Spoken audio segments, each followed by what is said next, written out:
Hi everyone, in today's video I'm going to explore starting out in Astra Militarum in the weird phase that is in between 9th and 10th edition, about 3 or 4 months left of the current edition of 40k.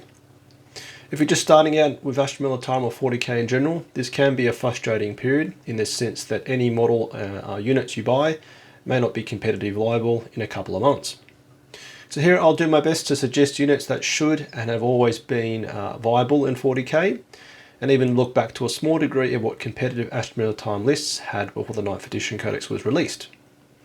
Right, so as said, with 10th edition around the corner, there's been a bit of info shared as to what it'll look like, and overall, the overall mechanics of the game will remain the same.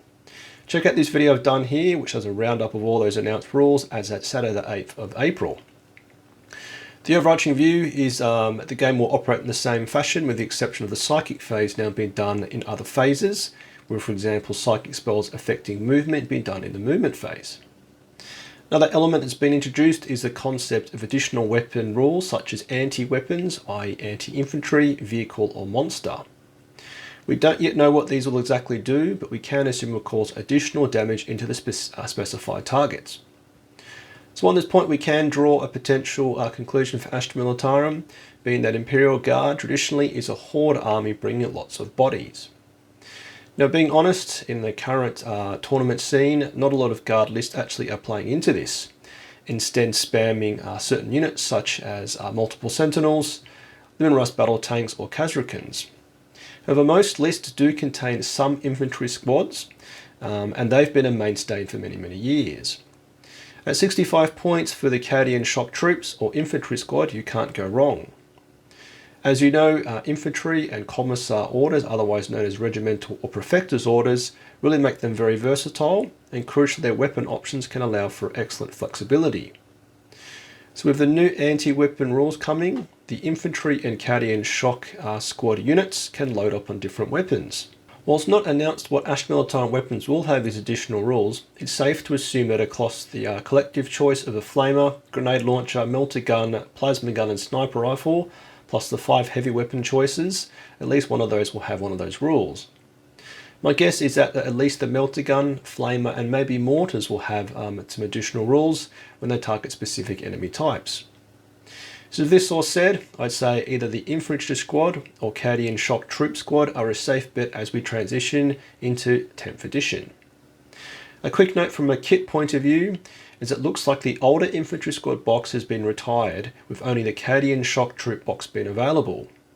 Do be aware, of course, you can buy also the Cadian jungle fighters or Death Corps of Key troops, which you could simply use and proxy as either Cadians or infantry squad, and almost anybody would be okay with you doing so, as long as it's super clear on what each unit is, and you do have consistency across your army you field on the tabletop. Okay, so staying on kits for a little bit here. Relating to the Cadian shock troops is the Chicken Walker aka Sentinel. This is available to buy in the Astra Militarum Combat Patrol box, along with 2 Cadian squads, a command squad and 2 field ordnance batteries. More on this kit later, but the Sentinel is a unit which, and I assume will always have a clear purpose to play in 40k. Available either as a scout or armoured version, I'd say the scout has a wider tactical application. Prior to the 9th edition codex being released, they appeared in competitive guard lists, with their then pre-game move allowing you to secure an early objective, and this rule then obviously changed to what it is now, we can deploy in no man's land before the battle begins. I'd expect in 10th edition they keep a similar rule, and any unit which allows you to gain additional movement or board control before the game begins will always be very tactically helpful. So I'd then say the Scout Sentinel is a safe bet as we move into 10th edition. Now onto some heavy hitters with a classic Leman Russ battle tank. I played at tournaments for about 18 months before the new Guard Codex was released, and my list always had at least 4 Leman Russ battle tanks. I know other Legacy Guard players also had Leman Russ battle tanks, and looking at the competitive scene for 9th edition at the moment, they also always have Leman Russ battle tanks as well. The toughness 8, 13 wounds and a 2+ saves makes them highly resilient, and I can assume this will remain into 10th edition. 10th edition's focus will be actually more on rule document simplification, with datasheets having more related rules in one place. This to me potentially points to the fact that a lot of units their core data sheet rules will remain all the same, with the turret weapon rule for Leman Russes maybe staying in place. Being able to shoot out of combat means a Leman Russ can never be shut down by melee, something which was a huge problem before the new codex came out. Where the ambiguity for Leman Russes is, however, is with their turret weapon choices. We of course don't know what the new weapon profiles will be, nor what the meta will do to them, and for example, before the new codex, Demolisher siege cannons were the meta, as you could extend their range by 6 inches and reroll all the number of shots thanks to some regimental doctrines. Whilst now, Executioner plasma cannons seem to be the way to go. The way to get around this is simply magnetize all your turret weapons. The current Leman Russ kit gives you all the turret weapon options, including 2 specific turrets to make them all fit together. You can check this video I did a couple of years ago where I actually show you how to magnetize all your turret weapons.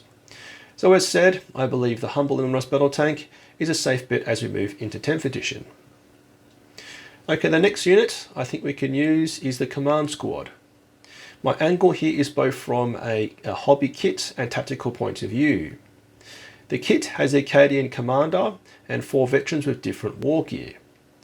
The Cadian commander looks suitably heroic and could always be proxied as a Cadian Castellan, which is a senior officer. As said at the start, the order system is a key part of the way Astra Militarum works, and it's been confirmed to be included in 10th edition. So simply said, we need someone to be issuing all our orders.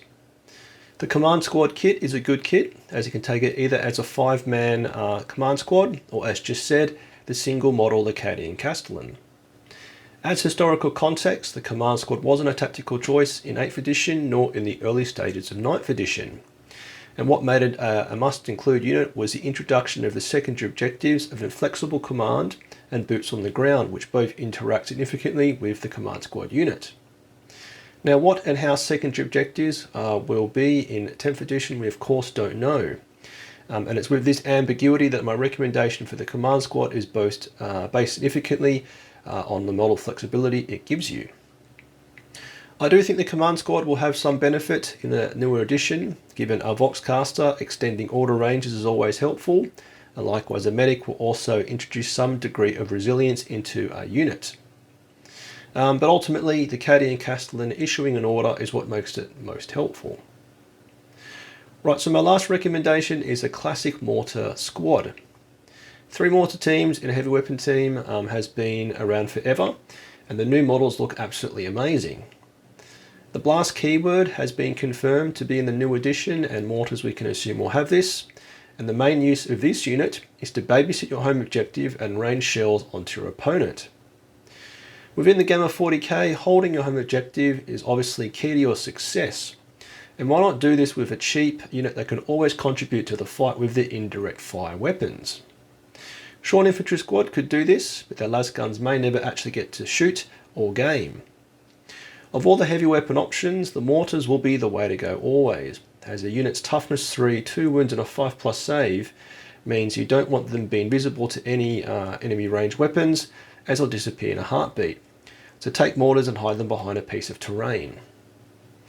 Right, so there are my 5 suggested units you could be comfortable taking into 10th edition. Nothing too controversial, and I've based it on my experience going through the change from 8th to 9th edition. Now quickly, as to buying these units, it's always best to try and buy it in a box set, as you get a built-in discount with these. The current Astra Militarum Combat Patrol box with a recommended retail price of £95 is good value, with a box costing you £148 if you bought everything individually. All units in there are a safe bet, except for the Field Ordnance battery being a bit mediocre, but at least it does look super cool. Also, if you can get your hands on the older Start Collecting box set with a Leman Russ battle tank, a single infantry squad heavy weapon team and commissar, it's also a good buy if you don't mind the older infantry models. But yep, hopefully helpful if you're looking to start a guard army and don't want to get caught out with any units moving into 10th edition. And if you enjoyed this and want to support me, you can do so with a like, comment or by subscribing, watching any of my other YouTube videos to which I cover hobby, tactics or lore. And if you're feeling super generous, you can join my Patreon platoon. Huge thanks to my current supporters.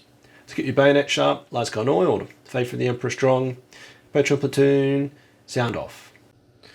Tank Commander Glenn. Tank Commander Watchdog Van Etten. Tank Commander Mitchell, Colour Sergeant DuPont, Sergeants Adal, the Colonel Merrill, Veteran Gibson, Hall, Lundeen, Guardsman Beard, Coquelin, Flint, Hills, Malik, Nitton, Nguyen, Smith, Tom, Tompkin, Conscripts England, Gilliam, Goodwin.